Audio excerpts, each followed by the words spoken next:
Assalamualaikum warahmatullahi wabarakatuh dan selamat sejahtera kepada semua. So hari ini kita akan sambung lagi video.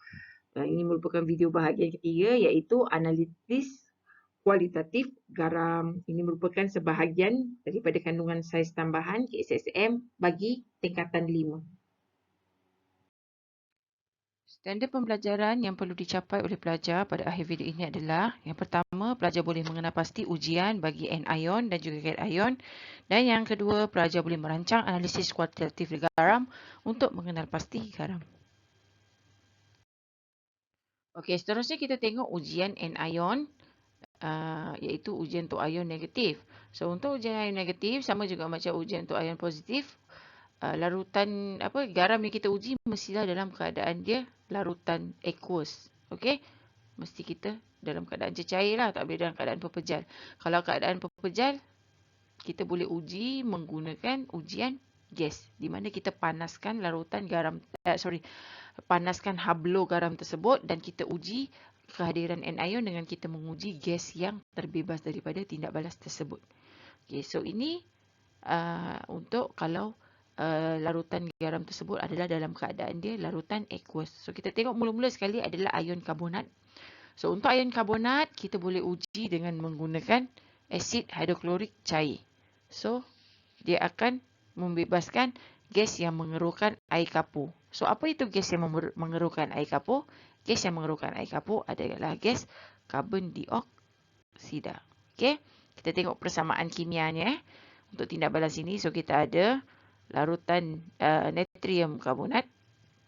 So NaCO3 kita tambahkan dengan HCl, maka dia akan menghasilkan natrium klorida tambah dengan karbon dioksida tambah air. Okey, so kita seimbangkan persamaan ni. Okey, dah seimbang. Dah. Okey, so inilah hasil yang kita dapat. Karbon dioksida. Sebab semua garam karbonat kalau kita panaskan, dia menghasilkan karbon dioksida. Kalau dia dalam keadaan cecair, kita tambahkan asid, dia akan menghasilkan gas karbon dioksida. So ujian untuk gas karbon dioksida adalah ujian menggunakan air kapur, di mana air kapur akan bertukar menjadi keruh. Okey. Okay, seterusnya adalah untuk ujian anion bagi ion klorida. Untuk ujian bagi anion klorida, kita gunakan reagentnya adalah argentum nitrat lah. So kenapa kita tambah larutan asid nitrik? Macam tadi kita beritahu dia tujuannya adalah untuk melarutkan hablo garam lah. So untuk persamaan tindak balas yang kita boleh tulis pada tindak balas ini adalah natrium klorida NaCl, kita tindak balaskan dengan argentum nitrat. So biasa yang kahwin kita ceraikan, kita kahwinkan baru, maka kita akan dapat NaNO3 dan juga AgCl.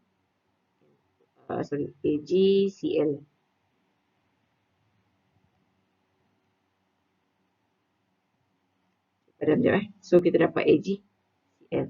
So ini adalah mendakan putih yang terbentuk, iaitu mendakan argentum klorida. Okay. So katalah kalau kita bukan gunakan natrium klorida, kalau kata kita tukarlah jadi magnesium klorida pula kan. Kita cuba tulis persamaannya. So kalau untuk magnesium klorida, MgCl2 tambah dengan AgNO3 masih juga sama, dia menghasilkan MgNO3 tambah dengan AgCl. Okey.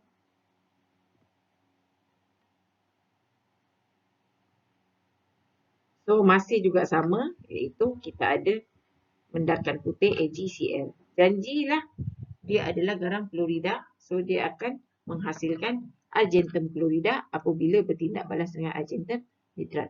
So bila terbentuknya mendakan putih, maka terbuktilah bahawa larutan tersebut mengandungi ion klorida.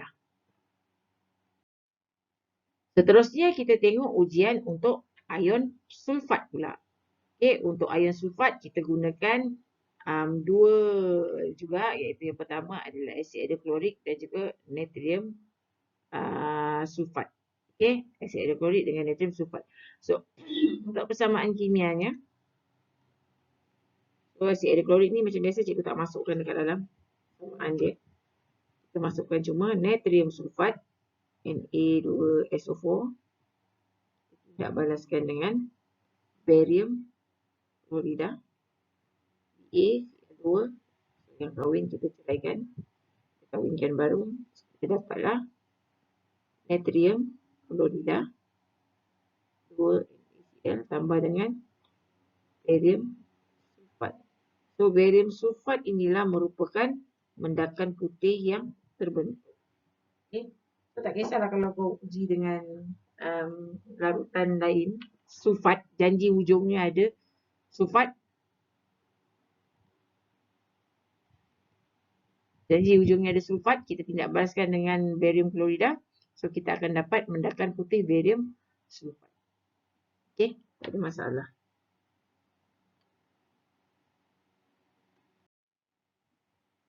Dan seterusnya adalah ujian untuk anion bagi nitrat. Okey, anion nitrat. So untuk anion nitrat ni dia punya ujian agak panjang sikit sebab dia melibatkan lebih banyak reagent. So yang kita pakai adalah asid sulfurik cair, barium 2, sulfat dan asid sulfurik pekat. So untuk ni cikgu tak tulis tindak balas kimia dia sebab dia agak complicated sikit. Yang ni tak perlulah cikgu tuliskan. So untuk pemerhatian dia adalah cincin perang terbentuk di antara dua lapisan cecair. So tindak balas ni mula-mula dia campurkan asid sulfurik cair, kemudian dia campur ferrum sulfat, lepas tu dia campurkan asid sulfurik pekat. So dia akan membentuk apa tu? Kalau kamu nampak itu merupakan cincin perang. So kalau ada cincin perang yang terbentuk, maka itu membuktikan bahawa larutan tersebut mengandungi ion nitrat. Akhir sekali kita tengok merancang analisis kualitatif garam. So semua yang kita dah belajar analisis kualitatif garam ni adalah untuk kita selalunya mengenal pasti apakah garam. Kenapa kita perlu kenal pasti garam? Sebab kebanyakan garam ni dia mempunyai persamaan daripada segi warna. Betul tak? Kebanyakan garam berwarna putih. Kalau yang berwarna tu senanglah kita nak tahu kan. Kalau yang warna biru kita tahulah confirm lah tu garam kuprum. Tapi kita tak tahu kuprum apa juga kan. Tak kuprum sulfat, tak kuprum nitrat, tak kuprum karbonat, tak kuprum klorida. Sebab semua pun warnanya sama dan atau hampir-hampir sama kan. Warna biru dengan biru hijau-hijauan. Itu dah satu hal. Tapi kalau yang putih, lagilah macam-macam kan. So selalunya kebanyakan garam ni sama ada dalam bentuk pejal dia berwarna putih. Dan apabila kita larutkan dia adalah larutan tanpa warna. Jadi macam mana kita nak tahu garam tu garam apa? Kita buat analisis lah. So analisis perkara pertama yang kita perlu buat adalah step yang pertama adalah kita perhatikan dulu dia punya warna. Daripada warna kita boleh tahulah garam apa yang ada. Contoh macam tadi kita tahu warna biru. Warna biru confirm cation ion yang ada adalah ion kuprum. Tapi anionnya masih tak tahu still. Kita kena buat ujian juga kan. So untuk kalau garam, kalau dia dalam keadaan pepejal, ujian yang pertama kita boleh jalankan adalah ujian pemanasan. Kira ujian kedua lah. Ujian pertama tadi kita tengok dulu kan daripada segi warna dan juga keterlarutan kan. So yang kedua kita panaskan. Kita panaskan adalah dalam keadaan dia pepejal lah. So bila kita panaskan pepejal dia akan membebaskan gas. So daripada gas tersebut kita boleh dapat kita boleh kenal pasti dia punya anion. Iaitu ion negatif yang terdapat dalam larutan dalam garam tersebut. Okey. So seterusnya kita boleh teruskan lagi untuk dapatkan cation pula sebab anion kita boleh dapat melalui pemanasan.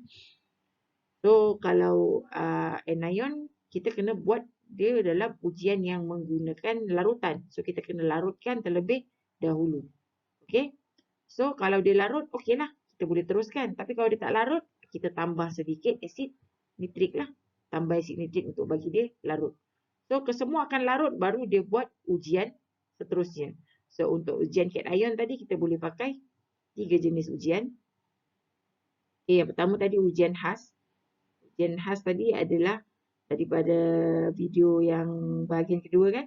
Kita ada ujian cari ejen Nestle, kita ada guna dengan kalium heksacyanoferat, natrium thiosulfat. Okay, so yang tu kita pakai ujian khas. Tapi selalunya yang paling mudah kita pakai ujian menggunakan NaO ataupun NH3. So, untuk NaO tadi, dia akan menghasilkan pepejal putih macam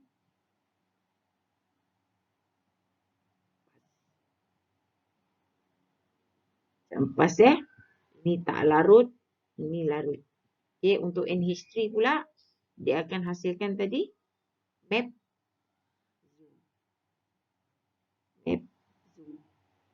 So, ini tak larut, ini larut. Okay. Dan seterusnya kita boleh sambung untuk buktikan kehadiran anion juga. Okay, so untuk anion tadi baru kita belajar ada 4 ujian yang kita boleh jalankan.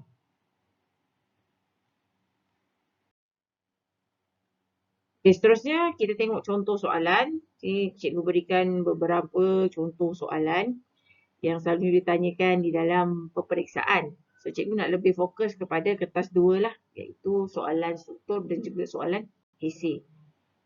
So, yang ini bukan soalan pun yang ini merupakan kita panggil sebagai stimulan. Ni adalah bahan perangsang kepada kamu.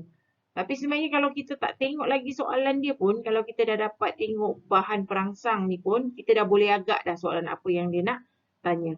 Okey, kita baca dulu soalan ni. So, jadual berikut menunjukkan pemerhatian ke atas ujian yang dijalankan ke atas garam Q. Okey. So, ujian pertama yang dia buat adalah pemanasan garam Q. Untuk pemanasan garam Q, kita dapati bahawa suatu gas yang mengerukan air kapur terbebas dan juga baki pemanasan berwarna perang apabila panas dan kuning apabila sejuk. So, ini maksudnya apabila kita panaskan garam Q, okay, dia menghasilkan satu gas dan juga satu pepejal. So, garam Q kita panaskan, dia akan menghasilkan suatu gas dan juga suatu pepejal. Okay.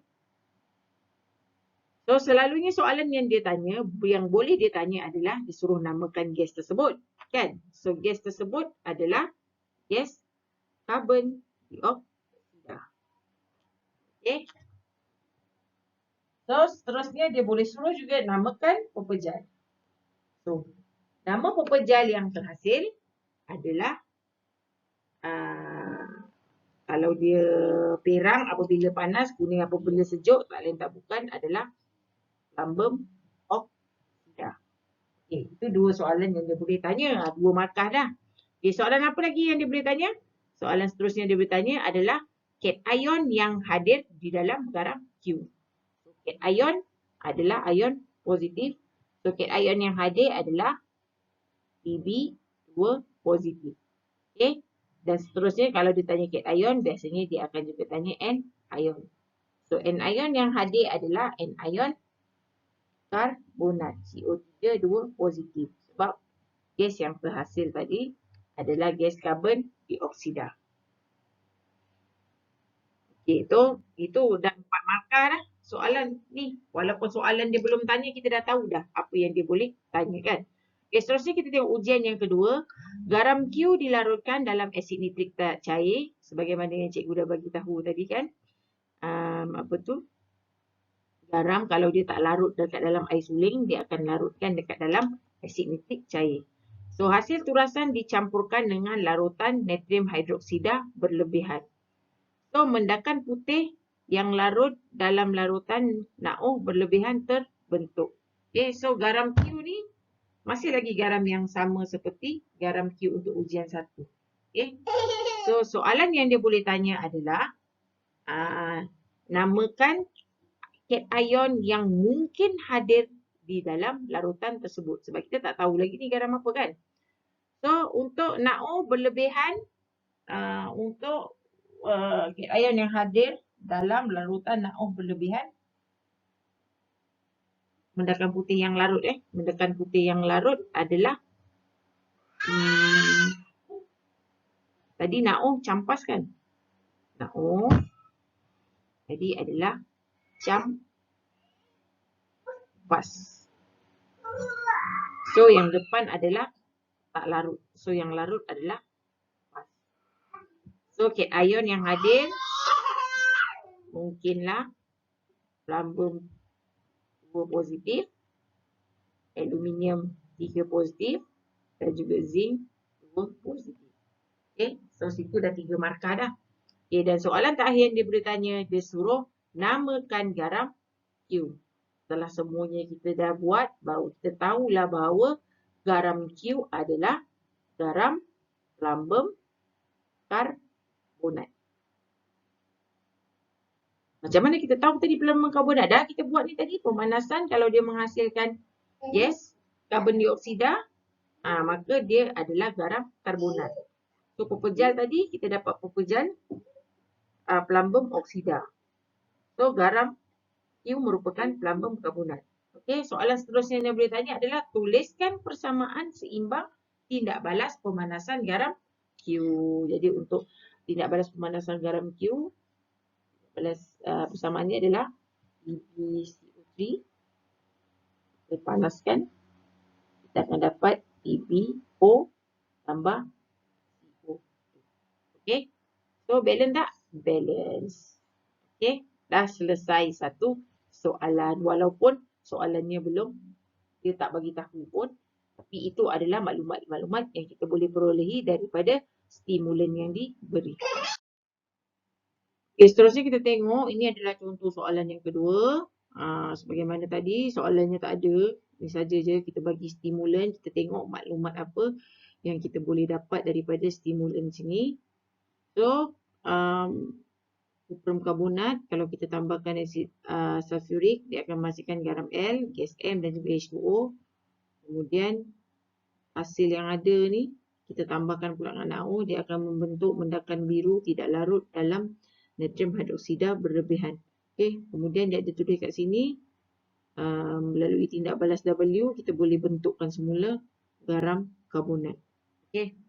So, kalau untuk soalan macam ni, dalam soalan garam ni, cikgu paling suka kalau kamu apa-apa hal, kita buat dulu persamaan kimia yang boleh kita buat.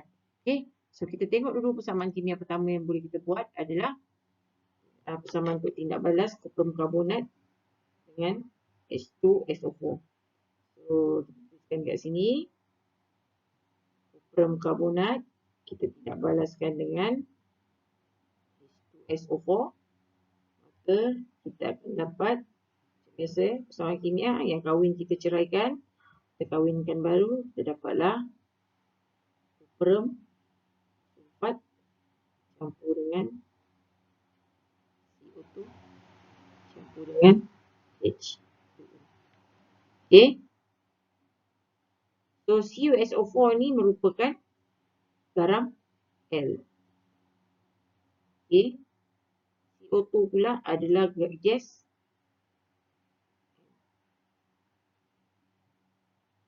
Okay. So, kemudian kita tindak balaskan pula dengan NaO. So, kita tuliskan persamaan kimia dia.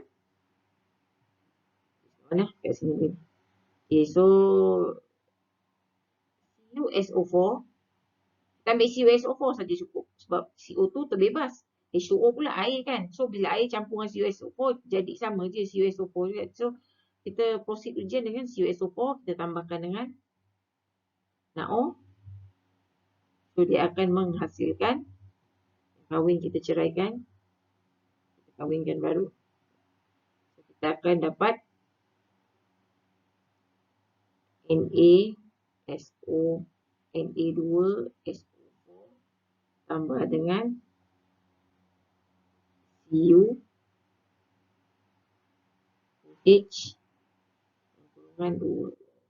Sini 2 lah, baru balance. So, mendakan biru tidak larut adalah